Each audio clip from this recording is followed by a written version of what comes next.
I'm joined today by Amy Dalton-Hardy, and she is an associate at People Make It Work, a gorgeous community of incredible people who work to make the arts and cultural sector more relevant and more equitable and a place where everyone's culture is reflected. Um, Amy, in our last video, you talked about your background. Could you share the types of work that you really love doing, whether that's in terms of the challenge or the art form, or yeah, just what it is about the types of work you love to do? Yeah, sure. This is actually a really hard question to answer because if you, yeah, it's hard because I love all of the work that I do. But if I were to distill it into one or two sentences, and then if I can, I'll explain around that if I will, is the work I enjoy most is the work at the intersection, where it makes the most difference to said person or organization's way of being or life. Now, that sounds grandiose. As soon as I say that coming out my mouth, people kind of go, well, that's a big claim. You can't say that you change people's lives. And that maybe a better way to frame it then is livelihood. Because much of my work is based on taking said artist or organization from wherever they are right now to the next thing or the next two or three things along, which for some people that is life changing. For them to secure an amount of money to deliver a piece of work or realize a vision, creative vision, or enable them to start making or producing a piece of work is really, really transformative. So it's in those moments, and I like to roll my sleeves up and, get in there and get into the granular and get into the detail.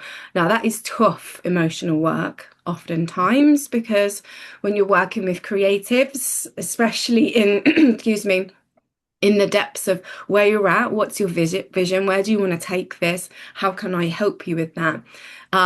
That is their inner identity, their soul laid bare, and it's quite a vulnerable place for many folks. So the personal side, which I bring to all of my work, the care and the compassion, and the supportive leadership, I think is really where I find the most joy in enabling people to unlock things that they couldn't unlock before, or find new ways, workarounds, or ways and means to approach their work to unlock success, whatever that looks like for them, because that has a different meaning for every person, every creative, every organization, right? So for me, there's something in that. And further to that, one final point is I am a co-director of Propel Dance, who are the UK's first and only wheelchair dance company. The work is hard.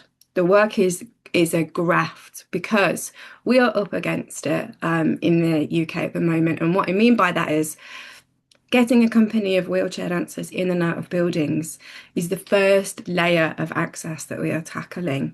Physical access is the first thing, but access as a principle is really where the second half of my work lies, not just in my co-leadership of that dance company and where we're headed and working within existing as a dance company within a system which is inherently ableist Mhm. in the way that it is formed and its systems. But more broadly across the piece with all the other individuals and organisations that I work with, access comes up time and time again. So in the nutshell, where I find most joy and where I enjoy my work the most is creating access for in the industry, for individuals, for those that face challenges and barriers. I love that. Mm. I love that. Thank you so much. I feel like that's I want to describe it as a superpower, sort of having that insight and that knowledge and that practice of understanding where people are at, Mm. where they need to get to, and the barriers that are in their way. So, whether the barrier is just a really unhelpful funding application or a really unhelpful process, or if Mm. it's physical barriers. So, I feel like sort of unpacking the barriers and creating ease for people. So that sounds like that could be your superpower or one of your superpowers. Yes, yeah, I think that's a really, yeah, that's a really eloquent way to describe it, actually. And yeah, I think another thing, I don't know whether this is a superpower. Maybe it is, maybe it's not. But people tell me, clients in my portfolio tell me, and it gets repeated back to me a lot. In my networks and in the clients that choose to work with me and word of mouth when people come to me and go, hey, I've heard this thing from this person about you, can we work together? And I'm like, amazing. It's about be just being a nice human being. Yeah, yeah, absolutely. Yeah, Now I absolutely pride myself on being a nice human and actually a realness and authenticity that comes with that, which I have experienced. I haven't necessarily experienced that in some pockets of the sector of the arts industry. And, my background is I come from a working class family. And I was really fortunate in my first role in the sector to have a line manager who was a mentor, and she enabled in me such learn she basically said, this is how it works, this is how this industry works, and to get on by you're going to need to know these things.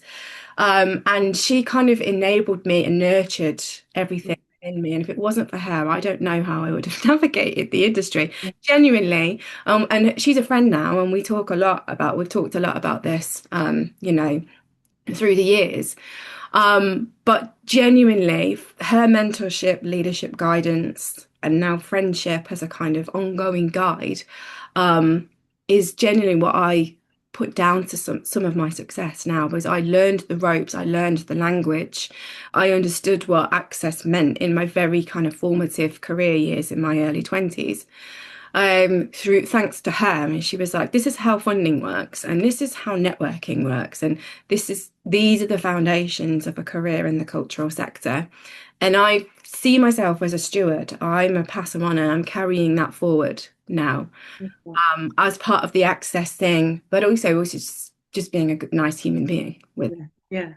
And I feel like there's something else that I'm hearing, which is just around generosity and that sort of sense of, you know, passing that on and no longer, I feel like that sense of gatekeeping information and harvesting and holding information for, for privilege or for power, none of that. So this real sense of, everyone has access to this, everyone is entitled to this, everyone should have a piece of this. So it sort of starts to dismantle some of the power structures that have historically or habitually existed. So yeah, love that. Thanks so much.